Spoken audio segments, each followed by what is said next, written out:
Atos dos Apóstolos, capítulo 18. Em Corinto. Depois disso, Paulo saiu de Atenas e foi para a cidade de Corinto.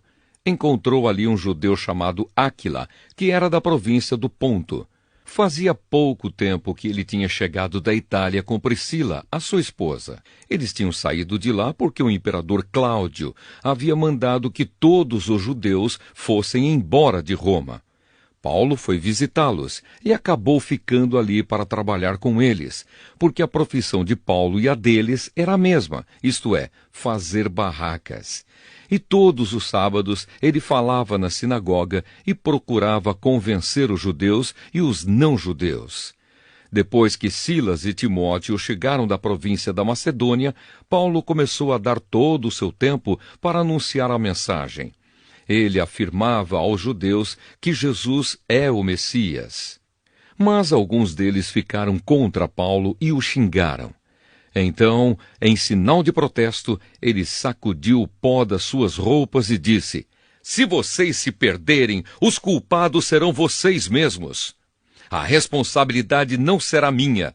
De agora em diante, vou anunciar a mensagem aos não-judeus."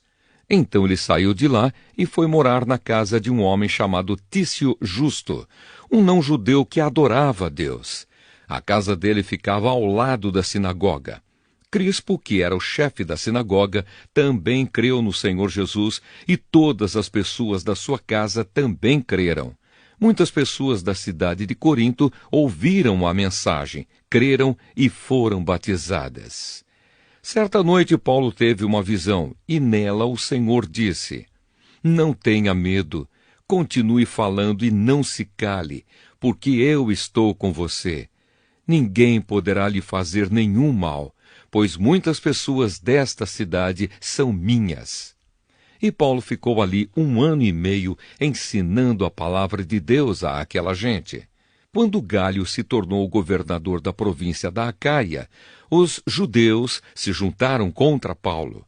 Eles o agarraram, o levaram ao tribunal e disseram ao governador: "Este homem está querendo convencer o povo a adorar a Deus de um modo que é contra a nossa lei."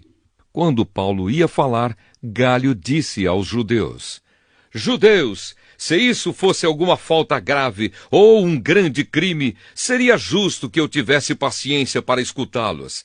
Mas como é só uma questão de palavras, de nomes e da própria lei de vocês, resolvam vocês mesmos. Eu não vou ser juiz nesses assuntos." Em seguida os expulsou do tribunal. Então eles agarraram Sóstenes, o chefe da sinagoga, e o surraram diante do tribunal. Porém, Galho não se importou com isso. A volta para Antioquia. Paulo ficou muitos dias com os cristãos em Corinto.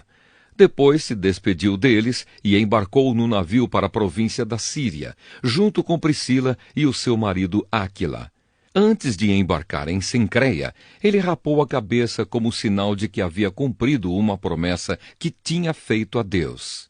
Eles chegaram à cidade de Éfeso e Priscila e Áquila ficaram ali. Paulo entrou na sinagoga e falou com os judeus. Então lhe pediram que ficasse com eles mais tempo, porém ele não quis. E quando foi embora, disse: "Eu voltarei, se Deus quiser." Então Paulo embarcou e partiu de Éfeso. Quando desembarcou em Cesareia, foi logo para Jerusalém. Ali ele fez uma curta visita à igreja e depois seguiu para Antioquia da Síria. A terceira viagem missionária de Paulo. Apolo em Éfeso e Corinto. Depois de ficar algum tempo em Antioquia, ele foi embora. Atravessou a província da Galácia e o distrito da Frígia, indo de um lugar para outro e animando todos os cristãos.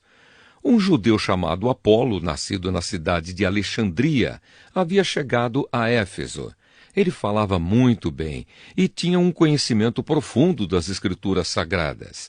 Era também instruído no caminho do Senhor, falava com grande entusiasmo e o seu ensinamento a respeito de Jesus era correto. Porém, conhecia somente o batismo de João.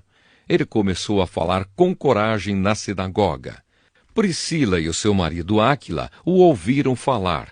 Então o levaram para a casa deles e lhe explicaram melhor o caminho de Deus.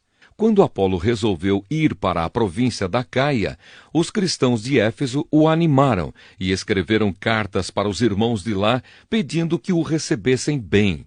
Chegando lá, ele ajudou muito aqueles que, pela graça de Deus, haviam crido. Pois Apolo, com argumentos fortes, derrotava os judeus nas discussões públicas, provando pelas Escrituras Sagradas que Jesus é o Messias.